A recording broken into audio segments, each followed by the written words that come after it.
नमस्कार। एक बार फिर आपका स्वागत है मेरे YouTube चैनल सक्सेस विद सागर पर। भारतीय संविधान और राज्य व्यवस्था इंडियन कॉन्स्टिट्यूशन एंड पॉलिटी के अगले वीडियो लेक्चर में आपका स्वागत है। इसके पहले वीडियो लेक्चर्स में आपने देखा 1773 का रेगुलेटिंग एक्ट, 1781 का एक्ट ऑफ सेटलमेंट, 1784 का पिट्स इंडिया एक्ट और 1786 का अधिनियम। अब हम बात करेंगे 4 चार्टर एक्ट की।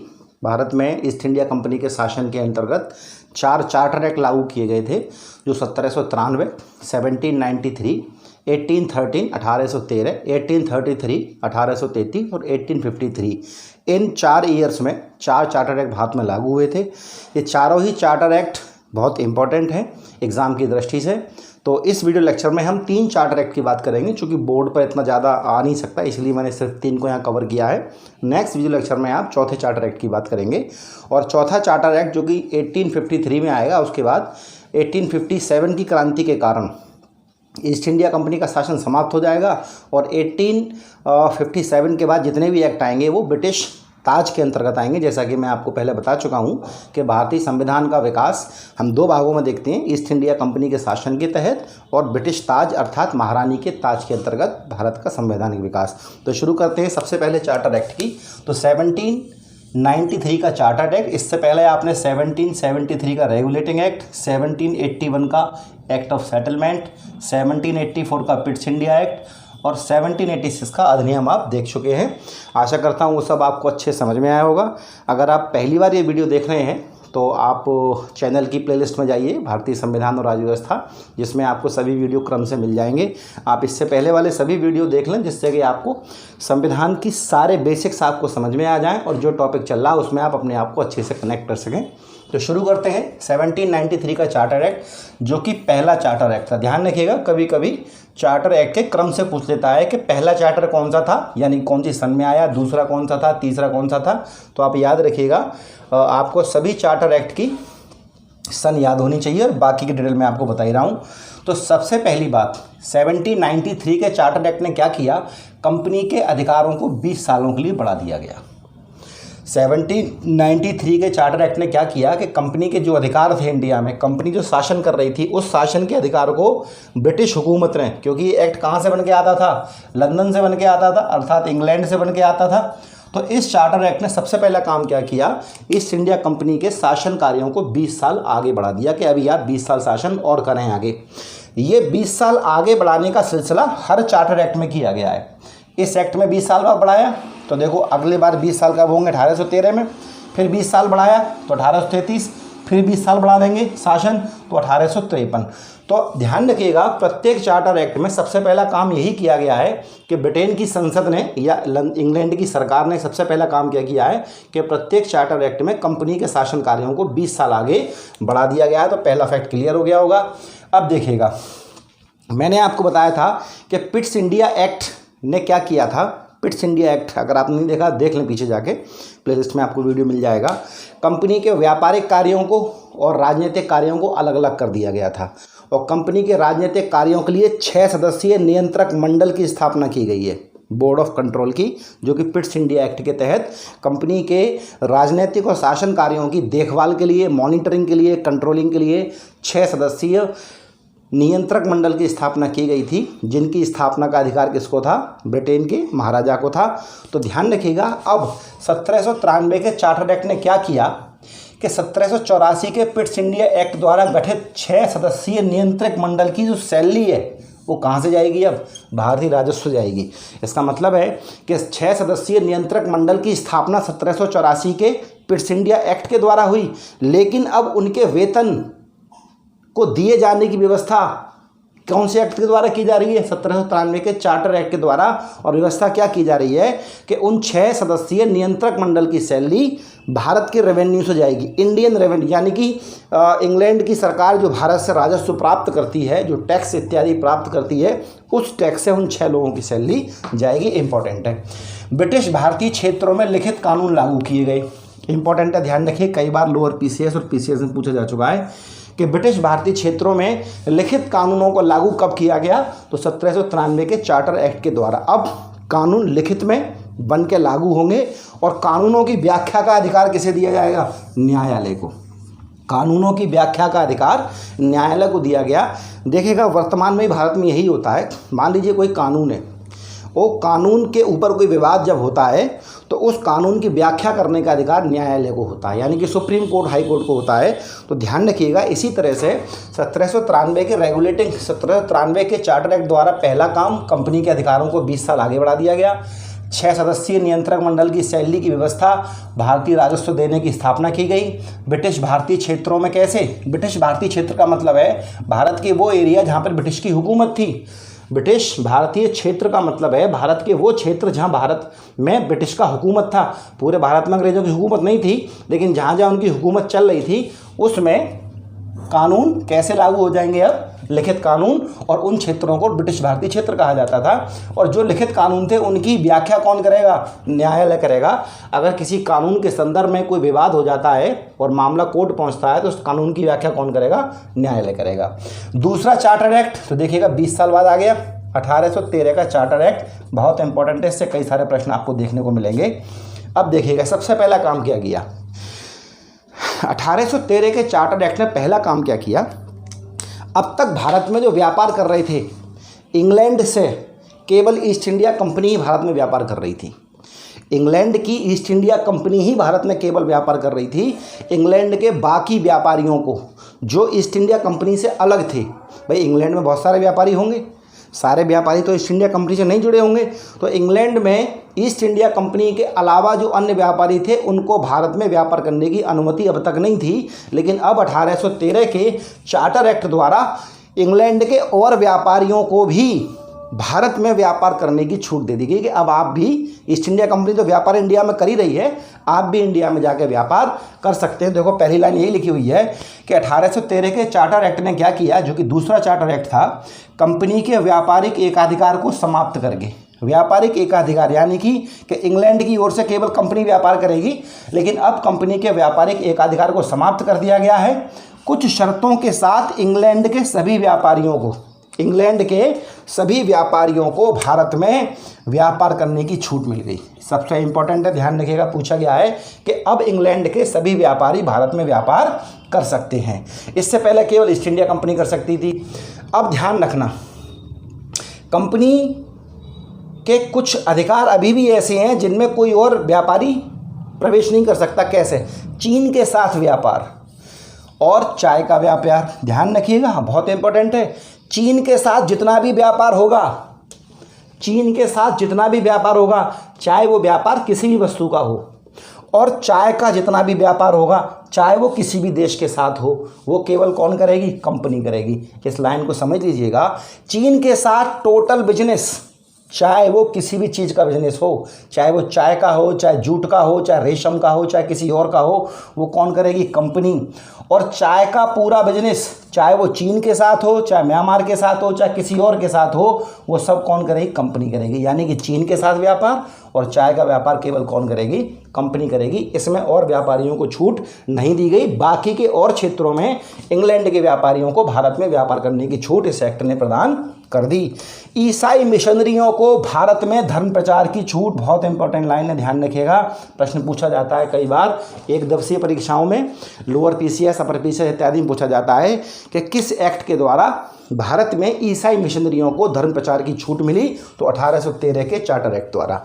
इसके अलावा भारतीयों की शिक्षा पर 1 लाख रुपए खर्च करने की व्यवस्था की गई। इस एक्ट ने ईस्ट इंडिया कंपनी को यह अधिकार दिया कि आप भारत के लोगों की एजुकेशन का लेवल उठाने के लिए भारतीयों की शिक्षा व्यवस्था पर 1 लाख रुपए खर्च कर सकते हैं। 1 लाख रुपए उस समय बहुत बड़ी बात हुआ करती थी। तो ये दोनों ध्यान रखना, इंपॉर्टेंट लाइन है कि ईसाई मिशनरियों को भारत में धर्म प्रचार की छूट मिल गई किस एक्ट के द्वारा, 1813 के चार्टर एक्ट द्वारा। भारतीयों की शिक्षा पर 1 लाख रुपए खर्च करने की छूट दी गई किस एक्ट के द्वारा, 1813 के चार्टर एक्ट के द्वारा। इसके अलावा ईस्ट इंडिया कंपनी को एक और नई छूट दी गई, एक और अधिकार दिया गया कि east India company governor general एक ही होता था बंगाल का, गवर्नर अलग अलग प्रांतों में गवर्नर थे, भाई गवर्नर जनरल तो केवल बंगाल का ही एक ही था, और अलग अलग प्रांत जहाँ जहाँ ईस्ट इंडिया कंपनी का शासन था उस हर प्रांत का गवर्नर था। तो ईस्ट इंडिया कंपनी को गवर्नर जनरल, सभी प्रांतों के गवर्नर और प्रधान सेनापतियों की नियुक्ति का अधिकार दे दिया गया। अब तक क्या होता था, गवर्नर जनरल इंग्लैंड से आता था, वहाँ की सरकार भेजती थी। हर प्रांत का गवर्नर भी इंग्लैंड से नियुक्त होकर आता था। प्रधान सेनापतियाँ भी, हर सेना का सेनापति भी इंग्लैंड से आता था नियुक्त होकर। लेकिन अब ईस्ट इंडिया कंपनी को छूट दे दी गई कि आप अपने स्तर से गवर्नर जनरल की नियुक्ति कर सकते हो, हर प्रांत के गवर्नर की नियुक्ति कर सकते हो, प्रधान सेनापति की नियुक्ति कर सकते हो, लेकिन इसके लिए आपको क्या करनी पड़ेगी, ब्रिटिश संसद की अनुमति लेनी पड़ेगी। इंपॉर्टेंट लाइन है कि आप क्या करेंगे, ईस्ट इंडिया कंपनी क्या करेगी कि कुछ नाम भेजेगी ब्रिटेन की संसद को, बोले भाई ये नाम है, इनमें से इसे हम चाहते हैं कि गवर्नर जनरल बना दो, इस बंदे को इस प्रांत का गवर्नर बना दो, और इन बंदों को सेनाओं का सेनापति बना दो। और जब उसकी अनुमति मिल जाती थी ब्रिटिश संसद से, तो वो उन पदों पे उन लोगों को भर्ती कर दिया करते थे। लेकिन इस एक्ट से पहले इन कामों में, चाहे वो गवर्नर जनरल की नियुक्ति हो, गवर्नरों की नियुक्ति हो या प्रधान सेनापति, इनमें ईस्ट इंडिया कंपनी कोई रोल नहीं था। लेकिन अब ईस्ट इंडिया कंपनी अपने पसंद के लोगों को ब्रिटेन की संसद की अनुमति के आधार पर इन पदों पर नियुक्त कर सकती थी। इंपॉर्टेंट लाइन है, ध्यान रखिएगा। पहला चार्टर एक्ट, दूसरा चार्टर एक्ट, तीसरा देखें बहुत इंपॉर्टेंट है 1833 का तृतीय चार्टर एक्ट, ठीक है ना। तीसरा था ये, पहला दूसरा तीसरा, चौथे की चर्चा अगले वीडियो में करेंगे। ध्यान रखना, ब्रिटिश भारत के केंद्रीयकरण में, सेंट्रलाइजेशन में बहुत इंपॉर्टेंट रोल प्ले किया। ये लाइन बहुत इंपॉर्टेंट है। भारत में ब्रिटिश राज के दौरान संविधान निर्माण के संकेत इसी एक्ट से मिलते हैं। ब्रिटिश राज में संविधान निर्माण के, भारत में ब्रिटिश राज में संविधान निर्माण के संकेत इसी एक्ट से मिलते हैं। इसका मतलब क्या था कि अब तक तो सारे कानून कहाँ बन के आ रहे थे, इंग्लैंड से बन के आ रहे थे, लेकिन अब कानून बनने की प्रक्रिया भारत में शुरू होगी। कानून बनना यानी कि संविधान बनना, तो छोटे मोटे लेवल पर कानून बनाने की प्रक्रिया इंडिया में शुरू हो गई। इसलिए प्रश्न पूछा गया है कई बार, अगर आपने घटना चक्र देखा होगा, अगर आपने पुराने प्रश्न को सॉल्व किया होगा, चाहे यूपीएसआई हो, चाहे लोअर पीसीएस अपर पीसीएस हो, तो ये प्रश्न कई बार देखने को मिलता है कि किस एक्ट के द्वारा भारत में ब्रिटिश राज के दौरान संविधान निर्माण के संकेत मिलते हैं। तो 1833 के एक्ट के द्वारा कंपनी के व्यापारिक कार्य पूरी तरह समाप्त कर दिए। कंपनी अब व्यापार नहीं करेगी, कंपनी केवल क्या करेगी, भारत पर शासन करेगी। अब कंपनी व्यापार नहीं करेगी, क्या करेगी, कंपनी भारत में शासन करेगी। अब देखिएगा, बंगाल का गवर्नर जनरल का नाम चेंज कर दिया, क्या कर दिया, भारत का गवर्नर जनरल। मैं आपको बता दूं थोड़ा सा, 1773 के रेगुलेटिंग एक्ट के द्वारा क्या किया गया था, है ना, रेगुलेटिंग एक्ट में आपको पढ़ा चुका हूं, उसके द्वारा क्या किया गया था, बंगाल के गवर्नर को, बंगाल का जो गवर्नर था उसे क्या बना दिया था, गवर्नर जनरल, ठीक है, ये कर दिया गया था। और बम्बई और मद्रास के गवर्नर क्या कर दिए थे, इसके अंडर में कर दिए थे। यानी कि 1773 के रेगुलेटिंग एक्ट द्वारा बंगाल के गवर्नर को गवर्नर जनरल कहा जाने लगा। लेकिन अब बंगाल के गवर्नर जनरल का नाम चेंज कर दिया, क्या कह दिया ऐसे, भारत का गवर्नर जनरल। पहले बनाया बंगाल का गवर्नर जनरल, अब बना दिया पूरे भारत का गवर्नर जनरल। तो बंगाल का पहला गवर्नर जनरल कौन बना था, तो वॉरेन हेस्टिंग्स, बता चुका हूं मैं आपको, अब देख लीजिएगा पुराना वीडियो, पूछा गया सवाल है कि भारत में बंगाल का पहला गवर्नर जनरल कौन बना, वॉरेन हेस्टिंग। लेकिन अगर भारत की बात करें तो भारत का गवर्नर जनरल कब बनाया गया, 1833 के चार्टर एक्ट द्वारा, और लॉर्ड विलियम बेंटिक भारत का प्रथम गवर्नर जनरल बना। दूसरा इंपॉर्टेंट काम क्या हुआ कि बंगाल के गवर्नर जनरल का नाम चेंज कर दिया, उसे कहा जाने लगा भारत का गवर्नर जनरल, और लॉर्ड विलियम बेंटिक भारत के पहले गवर्नर जनरल बने। अगला पॉइंट, मद्रास और बम्बई के गवर्नरों की विधायिका शक्ति। मैं आपको बता चुका हूँ, इंग्लैंड की सरकार जब यहाँ शासन कर रही थी ईस्ट इंडिया कंपनी के माध्यम से, तो 3 प्रेसिडेंसियाँ बहुत महत्वपूर्ण थी। पहली प्रेसिडेंसी, ये सब पूरा बंगाल था, ये बंगाल प्रेसिडेंसी थी, ये बम्बई प्रेसिडेंसी थी, और ये मद्रास प्रेसिडेंसी थी, ठीक है ना, जहाँ तमिलनाडु कर्नाटक केरल देखते हैं।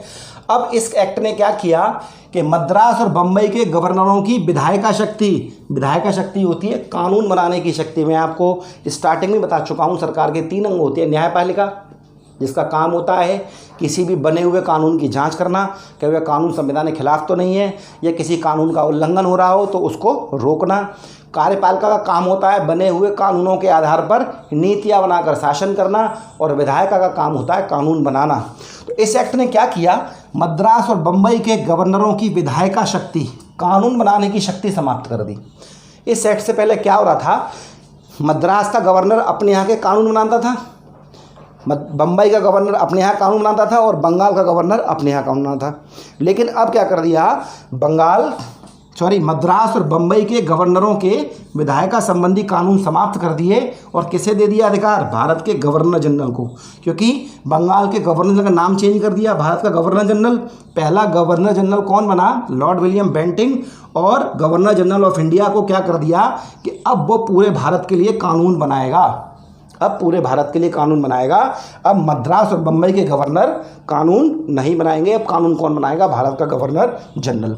गवर्नर जनरल की कार्यकारिणी में चौथे सदस्य के रूप में किसे शामिल किया गया, विधि से। मैंने बताया था इससे पहले एक्ट में क्या किया गया था कि गवर्नर जनरल की कार्यकारिणी में 4 मेंबर से 3 कर दिए थे, अब वापस 4 कर दिए, और चौथा मेंबर कौन शामिल कर दिया, विधि सदस्य, यानी कि ऐसा मेंबर शामिल कर दिया गया चौथा जो क्या करेगा, कानून विशेषज्ञ होगा।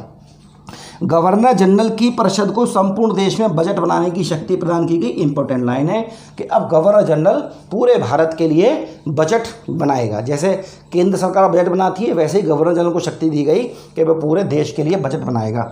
लॉर्ड मैकाले की अध्यक्षता में प्रथम विधि आयोग का गठन किया गया। इंपॉर्टेंट है, बहुत ज़्यादा पूछा गया प्रश्न है ये। लॉर्ड मैकाले की अध्यक्षता में प्रथम विधि आयोग का गठन किया गया। तो ये इंपॉर्टेंट फैक्ट आपने देखा कि एक तो गवर्नर जनरल की परिषद को संपूर्ण देश में बजट बनाने की शक्ति दी गई। गवर्नर जनरल की कार्यकारिणी में पहले 4 मेंबर थे, फिर 3 कर दिए, अब वापस 4 कर दिए, और चौथा मेंबर कौन है, विधि सदस्य। और लॉर्ड मैकाले की अध्यक्षता में प्रथम विधि आयोग का गठन कर दिया गया। इसके अलावा बम्बई और मद्रास के गवर्नरों की कानून बनाने की शक्ति खत्म कर दी, और पूरे भारत में कानून बनाने की शक्ति किसे दी गई, भारत के गवर्नर जनरल को दी गई। बंगाल के गवर्नर जनरल का नाम चेंज कर दिया, क्या कर दिया, भारत का गवर्नर जनरल। इससे पहले रेगुलेटिंग एक्ट 1773 द्वारा क्या किया गया था, बंगाल का गवर्नर जनरल। तो बंगाल का गवर्नर जनरल पहला कौन बना था, वॉरेन हेस्टिंग, लेकिन भारत का गवर्नर जनरल पहला कौन बना है, लॉर्ड विलियम बेंटिक। कंपनी के व्यापारिक काम खत्म कर दिए, ठीक है ना। और 1833 के चार्टर एक्ट द्वारा भारत में ब्रिटिश राज के दौरान संविधान निर्माण के संकेत मिलते हैं। इंपॉर्टेंट फैक्ट है, याद रखिएगा। आशा करता हूँ तीनों चार्टर एक्ट आपको समझ में आए होंगे। अगले चार्टर एक्ट की बात हम अगले वीडियो में करेंगे। Thank you.